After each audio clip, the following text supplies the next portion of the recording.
Танд ингээд бүтээгдэхүүнийхаа дээжээс бэлгэлж байна. Амар байна уу та. За би танд энэ микрофоныг зөвчье. За. Юм яриул. За ах маань өөрийгөө танилцуулбал яах вүлээ? Ярьж болох уу? Хотоодны 25 дарын 4-р шат тэгээд 8 удаа хиймд ороод тэгэл хийм дуусаад хяналтын 1 сард үзүүлнэ шинжилгээнд орно гэхээр тэр хоорондоо ингээд аваад уусан байхгүй юу.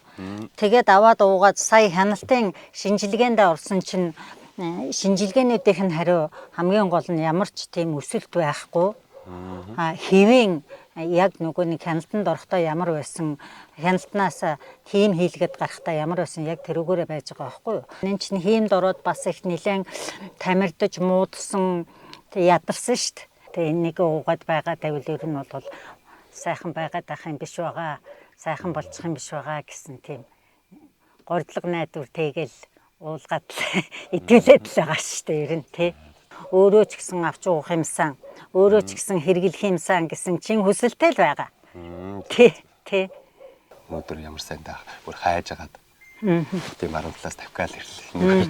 Тэтгэврийн бид нар чинь ингээл тэтгэврээ аваад нэгнийхээ тэтгэврийг ерөөсөө энүүндээ зориулаад нэгнийхээ тэтгэврээр амьдарч байгаа юм чинь. Тэгээд цагаан шин сар болох гэж хахад чинь ингээд та нараас ингээд ийм сайхан бэлэг хүрээд ирэхээр чинь бидний амьдрал ч гэсэн их тус болж байгаа байхгүй юу? Тий.